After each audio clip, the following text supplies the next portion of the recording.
السلام علیکم ورحمۃ اللہ وبرکاتہ۔ وعلیکم السلام۔ الحمد للہ والصلاة والسلام علی خیر خلق اللہ اما بعد اعوذ باللہ من الشیطان الرجیم بسم اللہ الرحمن الرحیم وَإِذْ يَرْفَعُ إِبْرَاهِيمُ الْقَوَاعِدَ مِنَ الْبَيْتِ وَإِسْمَاعِيلُ رَبَّنَا تَقَبَّلْ مِنَّا إِنَّكَ أَنْتَ السَّمِيعُ الْعَلِيمُ رَبَّنَا وَاجْعَلْنَا مُسْلِمَيْنِ لَكَ وَمِنْ ذُرِّيَّتِنَا أُمَّةً مُسْلِمَةً لَكَ وَأَرِنَا مَنَاسِكَنَا وَتُبْ عَلَيْنَا إِنَّكَ أَنْتَ التَّوَّابُ الرَّحِيمُ۔ ابراہیم علیہ السلام اور جناب اسماعیل جب بیت اللہ کو تعمیر کر رہے تھے اور اس کو بنیادوں سے اٹھا رہے تھے تو ساتھ اللہ رب العزت سے یہ دعائیں بھی کر رہے تھے، ربنا تقبل منا انک انت السمیع العلیم، کہ اللہ ہمارے اس عمل کو تو اپنے لیے قبول فرما لینا، بے شک تو خوب سننے والا اور جاننے والا ہے۔ ربنا وجعلنا مسلمین لک، اے اللہ ہم دونوں باپ بیٹا کو اپنا مطیع اور فرما بردار بنا لینا۔ ومن ذریتنا امۃ مسلمۃ لک، اور ہماری اولاد میں سے بھی ایک فرما برداری کرنے والی اے اللہ امت پیدا کرنا۔ وَأَرِنَا مَنَاسِكَنَا وَتُبْ عَلَيْنَا إِنَّكَ أَنْتَ التَّوَّابُ الرَّحِيمُ، اور ہمیں یہ مناسک وہ سکھا دے اور دکھا دے اور ہماری توبہ کو قبول فرما لے، بے شک تو توبہ قبول کرنے والا اور خوب رحم کرنے والا ہے۔ معزز سامعین کرام، اسلام کے جو 5 بنیادی ارکان ہیں ان میں سے ایک عظیم رکن وہ بیت اللہ کا حج ہے، لیکن یہ رکن اسلام کا وہ رکن ہے کہ جس کا مطالبہ تمام مسلمانوں سے نہیں کیا گیا، بلکہ صرف وہ لوگ جن کو اللہ نے طاقت دی، وَلِلَّهِ عَلَى النَّاسِ حِجُّ الْبَيْتِ مَنِ اسْتَطَاعَ إِلَيْهِ سَبِيلًا، کہ وہ لوگ جن کو اللہ نے یہ طاقت دی مالی کہ وہاں پہنچنے کی ان کے پاس استطاعت ہے، اور اسی طرح زاد راہ وہاں جو ایام گزارنے ہیں ان کا خرچ، اور وہاں تک پہنچنے کی سواری کا بندوبست، اگر یہ 2 چیزیں اللہ نے عطا کی ہیں تو پھر ان کے اوپر زندگی میں ایک دفعہ حج کرنا یہ فرض ہے۔ اور اگر یہ طاقت ہونے کے باوجود اگر کوئی شخص یہ حج نہیں کرتا تو یہ فریضہ پھر بھی اس سے ساقط نہیں ہوتا۔ اگر کوئی والد والدہ یا کوئی ایسا شخص فوت ہو جاتا ہے جس پہ حج فرض تھا تو اسلام یہ کہتا ہے کہ اس کی اولاد، اس کے ورثاء، ان کے یہ ذمہ قرض ہے کہ وہ اللہ کا یہ قرض ادا کریں۔ اگر وہ جانے والا خود نہیں کر سکا تو اس کی اولاد اس کی طرف سے حج یہ ادا کرے، تاکہ یہ رب کا قرض یہ اس کی طرف سے ادا ہو جائے۔ اور اگر کوئی شخص، اس کو اللہ نے طاقت دی ہے مالی لحاظ سے لیکن جسمانی طاقت نہیں ہے، وہ بیمار ہے، لاغر ہے، وہ خود سفر نہیں کر سکتا، تو پھر بھی اس کے اوپر یہ فریضہ ساقط پھر بھی نہیں ہوگا۔ اگر وہ خود نہیں جا سکتا تو اپنی طرف سے وہ کسی اور کو بھجوائے، جو اللہ نے اس کو مال دیا ہے اس مال کی وجہ سے اس کے اوپر یہ فریضہ عائد ہوتا ہے، لیکن حج پھر یہ اپنی طرف سے اسے کروائے گا جس نے پہلے اپنا حج کیا ہوا ہو، تاکہ وہ اس کی طرف سے یہ فریضہ ادا کرے۔ یہ بڑے مقدر اور نصیب کی بات ہے کہ جن کو رب العالمین یہ سعادت نصیب فرما دے۔ بسا اوقات انسان ساری زندگی یہ تمنا، یہ تڑپ، یہ خواہش رکھتا ہے کہ اللہ مجھے یہ سعادت نصیب فرما دے، لیکن یہ رب کی مرضی ہے کہ رب العالمین کی طرف سے وہ سعادت اس کے نصیب میں نہیں ہوتی۔ اور بسا اوقات ایسا بھی ہوتا ہے کہ انسان کو اللہ اس قدر یہ عظمت نصیب فرماتے ہیں۔ امام سفیان بن عیینہ رحمہ اللہ 11 سال کی عمر تھی جب پہلی دفعہ بیت اللہ کا حج کیا، 11 سال، اور اللہ نے ان کو 91 سال عمر عطا فرمائی، 80 سال اس کے بعد زندہ رہے اور ہر سال بیت اللہ کا حج کرتے۔ یعنی 80 سال زندگی اللہ نے اس کے بعد عطا کی، پہلے حج کے بعد 80 مرتبہ ہی بیت اللہ کی زیارت اور یہ حج کا فریضہ اللہ نے ان کو ادا کرنے کی توفیق دی. تو گویا کہ پہلی دفعہ تو یہ فرض ادا ہو گیا، اس کے بعد تو یہ نوافل ہی ہے نا، نفلی طور پر اللہ نے وسعت دی ہے، طاقت دی ہے. تو اس کا بہت بڑا اجر ہے، اتنا بڑا اجر ہے کہ اللہ کے نبی فرماتے ہیں من حج للہ فلم یرفس ولم یفسق رجع کیوم ولدتہ امہ. فرمایا جو اللہ کے لیے حج کرتا ہے وہاں وہ گناہ نہیں کرتا، وہاں جا کے بھی وہ فسق و فجور والا کوئی کام نہیں کرتا، وہاں جا کے وہ لڑائی جھگڑا نہیں کرتا. رجع کیوم ولدتہ امہ، حج کر کے واپس پلٹتا ہے تو گناہوں سے ایسے صاف ہو چکا ہوتا ہے جیسے دنیا میں آیا تھا تو بالکل گناہوں سے پاک صاف تھا. اللہ ایسے سارے گناہوں سے اسے صاف کر دیتے ہیں. تو بڑی عظمت والی بات ہے. اور پھر یہ جو مبارک سفر ہے، خاص طور پر بیت اللہ کا طواف، ایک ایک قدم پر ایک ایک قدم پر اللہ کی طرف سے درجات کی بلندیاں اور گناہوں کی معافیاں، ایک ایک قدم پر یہ بال اتروانا، پھر وہ مینا کی قربانیاں، اور پھر وہ جمرات کو کنکریاں، یعنی صفا مروہ کی سائی، ایک ایک عمل بڑا مبارک ہے. لیکن اللہ جن کے مقدر میں فرما دے، دعا فرمائیں اللہ رب العزت جن کو یہ سعادت اللہ نے نصیب فرمائی ہے اللہ قبول فرمائے، اور جن کو ابھی تک یہ سعادت نہیں مل سکی اللہ ان کے نصیب میں فرما دے. اور جو جا رہے ہیں اس سال، جو جا چکے ہیں وہاں پہنچ چکے ہیں، اللہ رب العزت ان کا یہ عمل مبارک بنائے اور قبول فرمائے. رب العالمین ان سب کے لیے اللہ رب العزت نجات کا ذریعہ بنائے. پیارے بھائیوں، نبی صلی اللہ علیہ وسلم نے کچھ ایسے اعمال بتائے ہیں جو عمل انسان یہاں رہ کر، اپنے گھر میں رہ کر اگر وہ کام کر لینا تو رب العالمین اسے حج اور عمرے کا اجر و ثواب عطا فرما دیتے ہیں. ایک ہے عملی طور پر حج کرنا اور ایک ہے اس کا اجر مل جانا.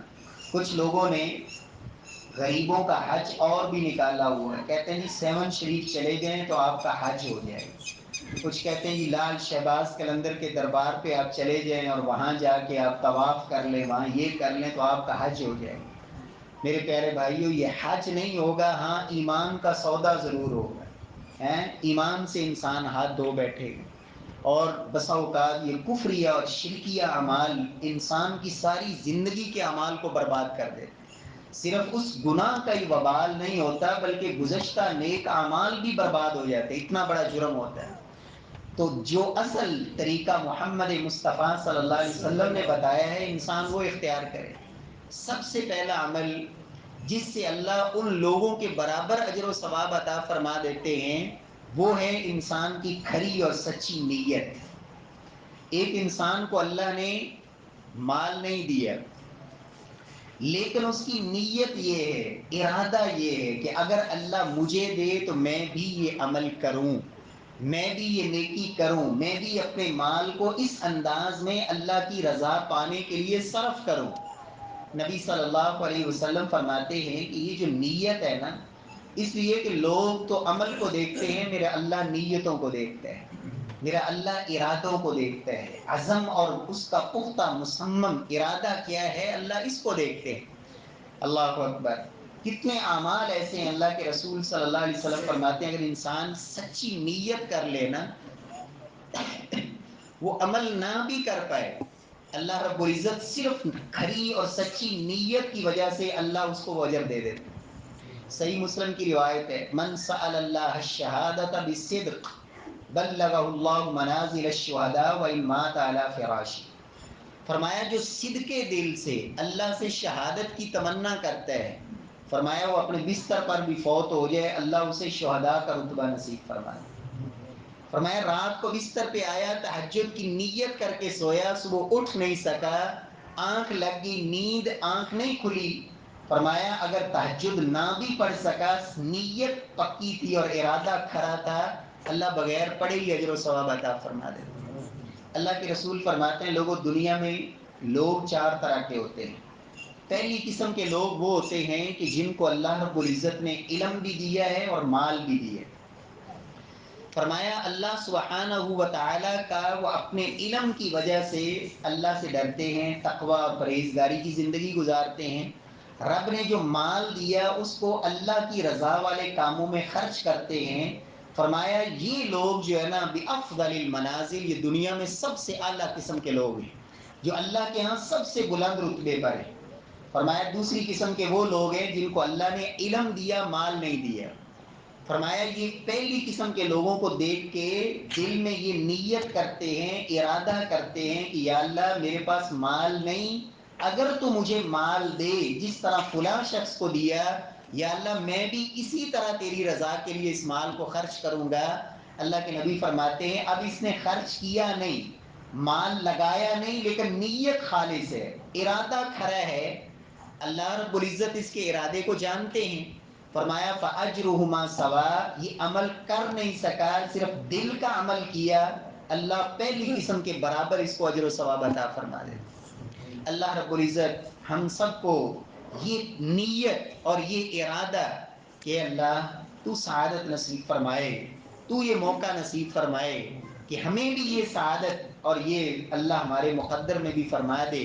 اگر اللہ مجھے مال دے، مجھے اللہ یہ فراوانی اور وسعت دے، اپنی ضروریات کے بعد جو ضروریات بنیادی ہیں وہ پوری ہونے کے بعد اگر اتنا مال اللہ دے دے جس سے میں سفر کا خرچ جو ہے نا وہ برداشت کر سکوں، تو اللہ میں بھی یہ ارادہ کرتا ہوں اور میں بھی یہ نیت کرتا ہوں، تو یقیناً اس نیت پر ہی میرا اللہ اجر دینے پر قادر ہے۔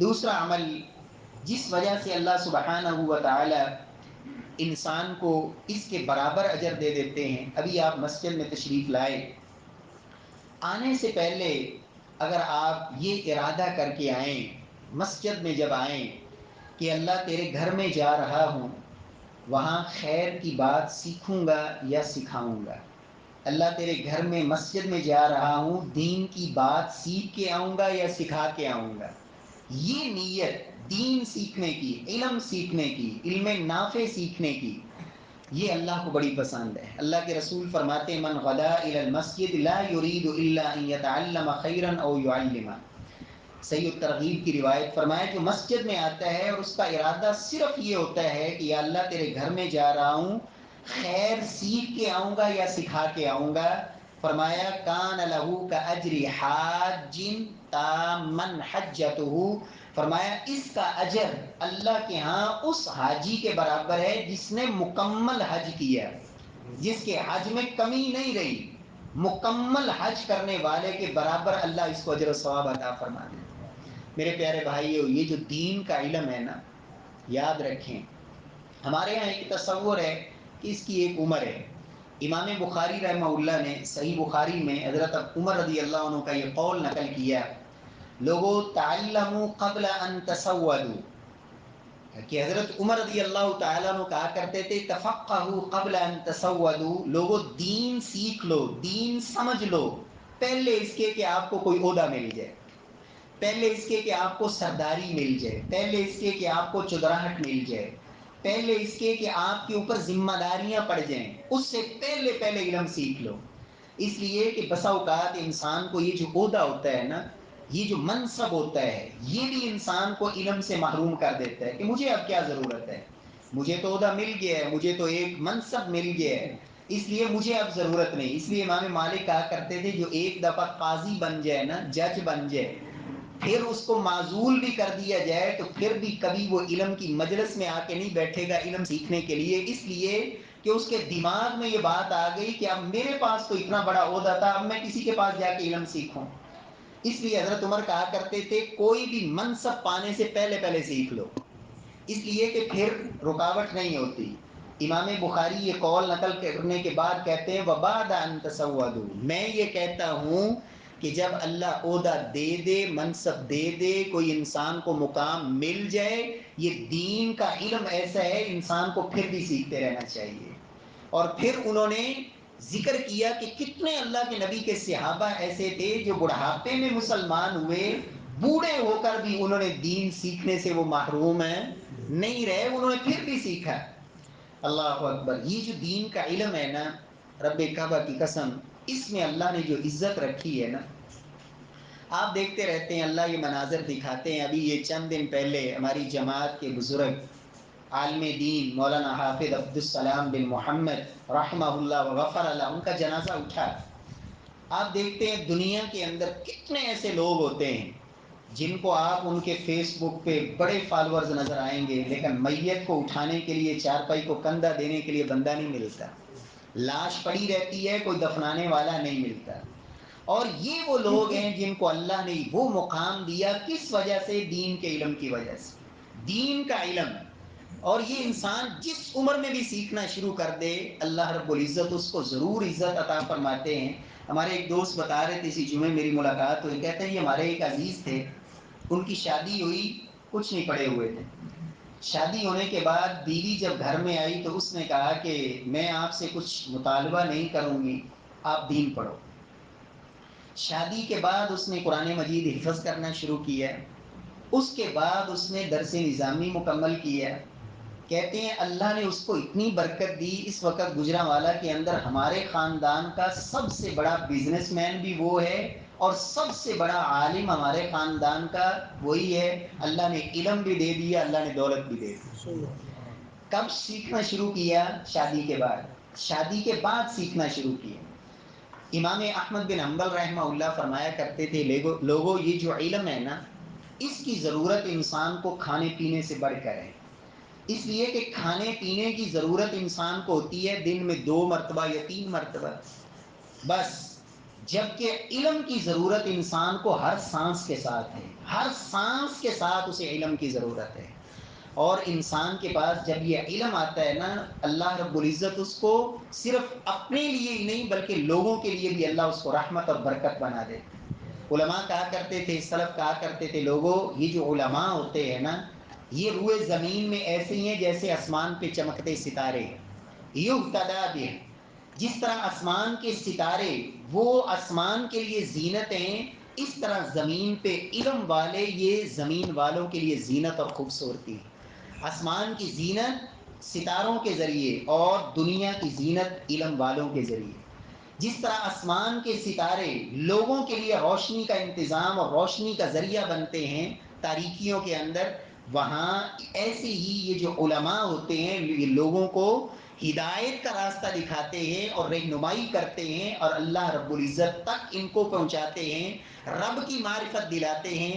جس طرح سمندروں کے اندر سفر کرنے والے، جنگلات میں سفر کرنے والے، صحراؤں میں سفر کرنے والے، ان کو اپنی سمت جاننے کے لیے صرف اور صرف ذریعہ ہوتا ہے تو آسمان کے ستارے.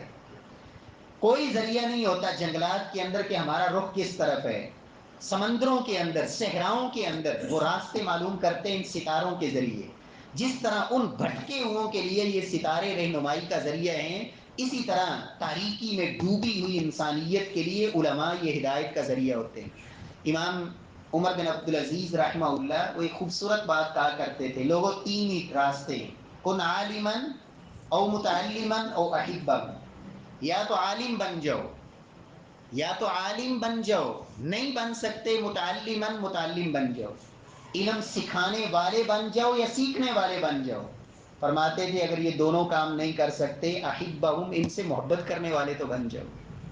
ولا تبغضہم، کبھی بھی علماء سے بغض نہ رکھنا، کبھی بھی ان سے بغض نہ رکھنا، اس لیے کہ علماء سے بغض رکھنے والے کو اللہ اس کے دل کو اللہ جو ہے نا وہ سیاہ کالا کر دیتے ہیں، اور اللہ رب العزت اس کو نور سے محروم کر دیتے ہیں.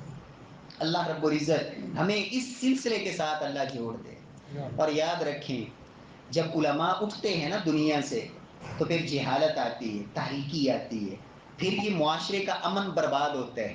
یہ معاشرے کے اندر آج ہمارے ہاں یہ جو مسائل ہیں، کرپشن ہے، رشوت خوری ہے، اور پتہ نہیں کیا کیا، قتل و غارت ہے، اور اس طرح کے جو امور ہیں، اس کی بنیادی وجہ علماء کا فقدان ہے. حقیقی علماء اور صحیح تربیت اور مربی قسم کے علماء جو رہنمائی کرنے والے، صحیح تربیت اور تزکیہ کرنے والے، ایسے علماء کا وجود کم ہے. جس معاشرے کے اندر ایسے علماء ہوتے ہیں وہاں خیر ہوتی ہے، وہاں امن ہوتا ہے. اور اس کی 2 دلیلیں علماء نے ذکر کی ہیں. صحیح بخاری کا قصہ کہ ایک شخص 99 قتل کرنے کے بعد کہاں گیا؟ ایک شخص کے پاس فتویٰ لینے کے لیے. اور جب فتویٰ دینے والے جاہل ہوتے ہیں تو پھر انجام یہ ہوتا ہے. اللہ کے رسول نے فرمایا تھا نا جب علماء اٹھ جائیں گے تو لوگ جاہلوں کو پیشوا بنائیں گے, جاہلوں کو رہنما اور مقتدا بنائیں گے, بغیر علم کے فتوے دیں گے, فضلوا واضلوا, خود بھی گمراہ لوگوں کو بھی گمراہ کریں گے. آج کل ایک فتنہ یہ بھی ہے نا, کہتے ہیں کہ علماء کے پاس جانے کی کیا ضرورت ہے, یہ موبائل آپ کے پاس ہے, اس کے اوپر لکھو سب کچھ آ جائے گا. میرے پیارے بھائیو, اس کے اندر واقعی سب کچھ ہے, حق بھی ہے باطل بھی ہے, یہاں خیر بھی ہے یہاں شر بھی ہے, یہاں گمراہی بھی ہے یہاں ہدایت بھی ہے, یہاں شیطان کے چیلے بھی ہیں یا رحمان کے بندے بھی ہیں. یہ آپ کو کیسے پتا چلے گا کہ یہ حق کا راستہ ہے یہ باطل کا راستہ ہے؟ یہ بھی آپ کو علم والے ہی رہنمائی دیں گے, وگرنہ صرف ایسی چیزوں سے. اور علماء نے تو یہ لکھا ہے اپنی کتابوں میں کہ جو شخص صرف کتابوں سے پڑھ کے عالم بن جاتا ہے فَعِلْمُهُ عِنْدَ أَهْلِ الْعِلْمِ كَالْأَدَمِ, اس کا علم اہل علم کے ہاں ایسے ہی ہے جیسے وہ علم ہے ہی نہیں. کتنے آج ایسے لوگ آپ کو ملیں گے یوٹیوب کے اوپر, فیس بک پر, اور اس طرح مفتی بنے بیٹھے ہیں, پوچھیں کس کے شاگرد ہو, کہتے ہیں کسی کا شاگرد نہیں, بڑے فخر سے بتاتے ہیں کہ میں نے کتابوں سے پڑھا ہے, میں نے صرف کتابوں سے, میں کتابی کیڑا ہوں. میرے پیارے بھائیوں, علم ضرور ملتا ہے لیکن آپ کے اندر اتنی صلاحیت ہوگی کہ آپ حق اور باطل میں فرق کر سکیں. وگرنہ کیا ہوتا ہے, ایک شخص نے کتاب حدیث پڑھی کہ اللہ کے نبی نے کہا ہے کہ الحیۃ السوداء شفاء من کل داء, حدیث لکھی ہوئی پڑھی نا, تو اس کے اندر الحبہ کو اس نے الحیہ پڑھ لیا, صرف ایک نقطہ بڑھ گیا. الحبۃ السوداء, با کا نقطہ جو ہے نا وہ لگاتے وقت وہ تھوڑا نقطے کی سیاہی پھیل گئی, تو اس نے سمجھا کہ شاید یہ دو نقطے ہیں, ایک نقطے کا فرق پڑا ہے نا. کیا الحیۃ السوداء, تو حیہ کا معنی ہوتا ہے سانپ, اس نے کہا کالا سانپ ہر بیماری کا علاج ہے. اللہ کے نبی کی حدیث ہے, اللہ کے نبی کی حدیث ہے کہ کالا سانپ جو ہے وہ ہر بیماری کا علاج ہے. اس نے کالا سانپ ڈھونڈا, پکڑا, گردن کاٹی, پکا کے کھا گیا. انجام کیا ہوا, موت واقع ہو گئی. ایک نقطہ جو ہے وہ حبہ, الحبۃ السوداء کہتے ہیں کلونجی کو. کس کو کہتے ہیں؟ حدیث تو یہ تھی کہ کلونجی میں اللہ نے ہر بیماری کا علاج رکھا ہے. تو اس نے جب حدیث کو خود پڑھا تو وہ الحبہ کو کیا پڑ گیا, الحیہ. علماء کی ضرورت کس قدر ہے. سلف کہا کرتے تھے لولا العلماء لصار الناس مثل البہائم, لوگوں اگر علم والے نہ ہوتے تو انسانوں اور حیوانوں میں کوئی فرق نہ ہوتا. انسان کو یہ کون بتائے گا کہ تم انسان ہو, یہ علم اسے بتائے گا کہ تم انسان ہو, تم حیوان نہیں. اس لیے کہ کھانا پینا, اپنی نسل بڑھانا اور بس یہ کام تو جانور بھی کرتے ہیں. تمہیں یہ زندگی جینے کا مقصد کیا ہے, تم اس دنیا میں کیوں آئے, تمہاری مقصد حیات کیا ہے, یہ علم سے پتہ چلے گا. تو لولا العلماء, اگر اہل علم نہ ہوتے لصار الناس مثل البہائم. تو پیارے بھائیو, یہ علم اور دین کا علم, اور یہ اتنا بابرکت علم ہے. اللہ اکبر. من سلک طریقا یلتمس فیہ علما, جو اس علم کو سیکھنے کے لیے اللہ کے دین کے راستے پہ چل نکلتا ہے نا, کتنا علم سیکھتا ہے, علما, یہ نکرہ ہے اور اہل علم جانتے ہیں اس کا معنی ہے کچھ علم, تھوڑا زیادہ جتنا, یہ نہیں کہ بہت زیادہ. علما, معمولی سا علم بھی, جتنا اللہ توفیق دے دے. اس نیت سے نکلتا ہے کہ علم سیکھوں, فرمایا اللہ اس کے راستے کو جنت کا راستہ بنا دیتے ہیں. تو اللہ رب العزت توفیق دے. یہ ماحول ہونا چاہیے, مسجد کے اندر آپ آئیں, آپ کو یہاں خیر ملنی چاہیے. کوئی حدیث سنیں, کوئی حدیث سنائیں, کوئی آیت پڑھیں, کوئی آیت پڑھائیں. ہر نماز کے بعد کوئی نہ کوئی, یا کم از کم کوئی ایک دو نمازوں پہ یہ ایک فکر آنے والے کو بھی پتا ہو میں جا رہا ہوں یہاں دین سیکھوں گا, آنے والے کو بھی پتا ہو کہ میں کوئی نہ کوئی دین کی بات بتاؤں گا. اللہ یہ ماحول ہماری مساجد میں پیدا فرمائے. تو یہ نیت لے کے اللہ کے گھر میں آئیں کہ دین سیکھوں گا یا سکھاؤں گا. ایک بات سیکھ لیں, ایک بات سکھا دیں, انشاءاللہ اللہ نے اس پر بھی اجر رکھا ہے. تیسرا عمل کہ آپ مسجد میں جب آتے ہیں نا نماز کے لیے تو باوضو ہو کر گھر سے آیا کریں. کہاں سے وضو کر کے آیا کریں؟ گھر سے وضو. یہ بھی اللہ کی بہت بڑی ایک نعمت ہے اور بہت بڑی سعادت ہے. اللہ کے نبی کے دور میں تو یہ انتظام نہیں تھے مسجدوں کے اندر, صحابہ سارے کے سارے گھر سے وضو کر کے آتے، اللہ کے نبی گھر سے وضو کر کے آتے. یہ ٹھیک ہے انتظام، یہ نہیں کہ ہونا ہی نہیں چاہیے، ہونا چاہیے. بندے کا نماز میں بھی وضو ختم ہو سکتا ہے، وہ یہی دوبارہ وضو کر سکتا ہے. ایک مسافر آ سکتا ہے، کوئی مہمان آ سکتا ہے جس کا گھر نہیں ہے، گھر میں انتظام نہیں ہو سکتا، بس اوقات پانی ختم ہے، مسجد میں انتظام ہے، بڑی اچھی بات ہے. اس پر بھی اللہ نے اجر رکھا ہے، جنہوں نے یہ انتظام کیا ان کے لیے بھی اس میں خیر ہے. لیکن آپ کو اللہ نے گھر دی ہے، سہولت دی ہے، آپ کے گھر میں سب کچھ میسر ہے، تو آپ کیا کریں، اپنے گھر سے وضو کر کے مسجد کی طرف نکلیں. نبی صلی اللہ علیہ وسلم فرماتے ہیں اگر آپ مسجد کی طرف آ رہے ہیں نا فرض نماز کے لیے، کس نماز کے لیے؟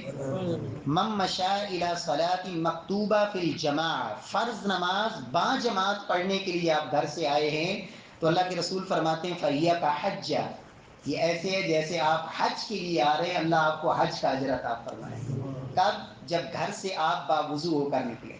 اور دوسری روایت میں لفظ کیا ہے، من مشى الى صلاۃ تطوع، جو نفلی نماز کے لیے آتا ہے، فرض نماز کا وقت نہیں، کہتے چلیں اللہ کے گھر میں جا کے 2 رکعت پڑھ کے آتے. نفلی نماز، وہ تہجد کی نماز بھی ہو سکتی ہے، وہ اشراق کی نماز بھی ہو سکتی ہے، وہ اوابین کی نماز بھی ہو سکتی ہے، کوئی بھی نفلی نماز.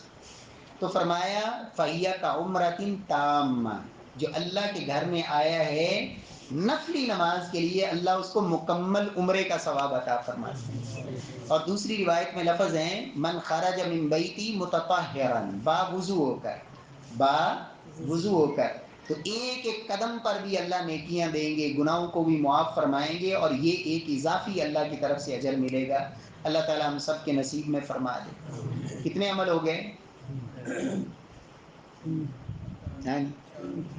امام بخاری رحمہ اللہ صحیح بخاری میں حدیث لائے ہیں کہ اللہ کے نبی بیٹھے تھے اور صحابہ سے آپ نے امتحان لیا، تو اس پر انہوں نے عنوان قائم کیا ہے کہ معلم، استاذ، وائز، خطیب اپنے شاگردوں سے سوال کر سکتا ہے، اپنے مقتدیوں سے پوچھ سکتا ہے. اللہ کے نبی بیٹھے تھے، اللہ کے رسول فرماتے میرے صحابہ ایک سوال کا جواب دو کہ ایک درخت ایسا ہے جس کے پتے نہیں گرتے، اور اس کی ایک ایک چیز کو اللہ نے انسان کے لیے نفع مند بنایا ہے، اور اس کی مثال مسلمان کی مثال ہے کہ مسلمان وہ ہمیشہ لوگوں کے لیے نفع مند ہوتا ہے، ہمیشہ لوگوں کو اس سے خیر ملتی ہے. اس درخت کی مثال مسلمان کی مثال ہے. وہ درخت کون سا ہے؟ تو صحابہ موجود تھے، حضرت عمر بھی تھے، حضرت ابو بکر بھی تھے. عبداللہ بن عمر کہتے ہیں رضی اللہ عنہ، صحابہ کی سوچ جنگلات میں چلی گئی، صحراؤں میں چلی گئی، کون سا ایسا عجیب قسم کا درخت ہوگا، سوچو بچار میں گم ہو گئے. کہتے ہیں میں مجلس میں بیٹھنے والوں میں سب سے چھوٹا تھا، مجلس میں بیٹھنے والوں میں میرے دل میں فوراً خیال آ گیا کہ یہ کھجور کا درخت ہے. اللہ کے نبی کے سامنے کھجور جو ہے نا اس کا گودا کچھ رکھا ہوا تھا. کہتے ہیں وہ جمار آپ کھا بھی رہے تھے اور ساتھ یہ سوال کر دیا. یہ ہے نا ایک فہم، ایک سوچ. کہتے ہیں میرا ذہن فوراً اس کی طرف گیا کہ اللہ کے نبی یہ کھجوریں کھا رہے ہیں، یہ تو اسی درخت کی بات ہے. یہ تو کھجور کے پتے کہاں گرتے ہیں، اور کھجور جو ہے نا اس کا تنا بھی نفع مند ہے، اس کی لکڑی بھی نفع مند ہے، اس کے پتے بھی نفع مند ہیں، اس کی کھجور بھی نفع مند ہے، اس کی گٹھلی بھی نفع مند ہے، ایک ایک چیز اس میں نفع ہی نفع ہے. کہتے ہیں لیکن میں نے جواب نہیں دیا، میں خاموش رہا. کس وجہ سے؟ مجھے شرم آئی کہ بڑے بڑے صحابہ بیٹھے ہیں، اب میں بتاؤں. کہتے ہیں میں نے نہ بتایا تو اللہ کے نبی کو صحابہ نے کہا یا رسول اللہ آپ ہی بتا دیں. تو آپ نے کہا یہ کون سا درخت ہے؟ کھجور کا درخت. تو حضرت عبداللہ کہتے ہیں میں نے گھر جا کے نا اپنے والد حضرت عمر کو کہا کہ ابا جان مجھے پتا تھا. حضرت عمر کہتے ہیں کاش بیٹا تم اس مجلس میں بتا دیتے نا تو آج میرے لیے سرخ اونٹوں سے یہ چیز بہتر تھی. میرے یعنی ایک بیٹا بتاتا ہے تو کوئی بتائے، چلے کوئی بچہ ہی بتا دے. کتنی باتیں ہو گئی؟ ہاں جی، کتنے عمل ہو گئے؟ بولے. پہلا کیا تھا؟ سچی نیت. دوسرا کیا تھا؟ علم سیکھنے کی نیت سے مسجد آیا کریں. اور تیسری چیز باوضو ہو کے آیا کریں. اور چوتھی اور آخری بات جو معروف روایت آپ بارہا سنتے رہتے ہیں، من صلی الفجر فی جماعہ، جو بندہ فجر کی نماز با جماعت پڑھتا ہے، ثم قعد یذکر اللہ، بیٹھ کے گپے نہیں مارتا، اللہ کا کیا کرتا ہے؟ ذکر. ذکر میں مصروف ہو جاتا ہے. قرآن کی تلاوت کر رہا ہے، دعائیں پڑھ رہا ہے، اذکار کر رہا ہے. کب تک؟ حتی تطلع الشمس، یہاں تک کہ سورج نکل آئے. کتنا ٹائم لگتا ہے؟ بولیں. بمشکل گھنٹہ بھی زیادہ ہے، کم ہی ہوتا ہے ایک گھنٹے سے بھی. ہاں جی. تو فرمایا پھر 2 رکعت پڑھ لیتے ہیں. کتنی رکھتے ہیں؟ 2.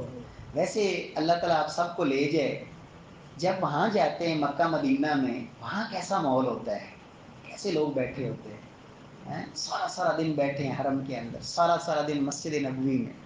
یہ ماحول کا بھی بڑا اثر ہوتا ہے. آپ بیٹھے نا 2-4 بندے، تو آپ کو دیکھ کے کوئی اور بھی بیٹھ جائے گا. یہ جو ماحول بنانا ہوتا ہے نا، اس کے بڑے اثرات ہوتے ہیں.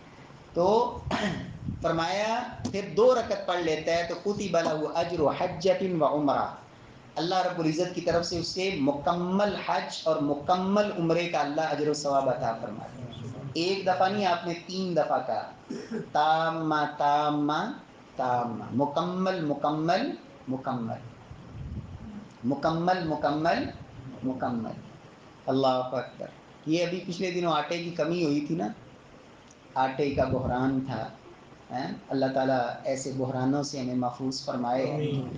تو لوگ نا جہاں ٹرک آنا ہوتا تھا وہاں 5-5 گھنٹے جا کے پہلے لائن میں بیٹھ جاتے. ملنا کیا ہے؟ 10 کلو آٹا. دنیا ہے نا، لالچ ہے دنیا کے لیے، لیکن آخرت چونکہ نظر نہیں آتی، یہ اجر اور ثواب نظر نہیں آتا. یہاں بیٹھنا بڑا مشکل ہے، فجر کے بعد مسجد میں بیٹھنا بڑا اوکھا کام. چلو اللہ توفیق دے دے. آخری بات، حاجی کچھ لوگ حج پہ گئے ہوں گے، تو اللہ کے نبی نے نا یہ بھی حدیث سنائی ہے کہ جو بندہ حاجی کے سامان کو تیار کر دے، جو بندہ حج پہ جا رہا ہے نا، اس کا آپ سامان تیار کروا دیں، اس کی تیاری میں معاونت کر دیں. یا جو حج پہ چلا گیا ہے، اس کے پیچھے اس کے جو اہل خانہ ہیں ان کی کوئی ضرورت ہے تو وہ آپ پوری کر دیں. کہ وہ تو حج پہ گئے ہوئے ہیں تو چلیں، ان کے بچے ہیں یا ان کے گھر والے ہیں، ان کی یہ ضرورت ہے.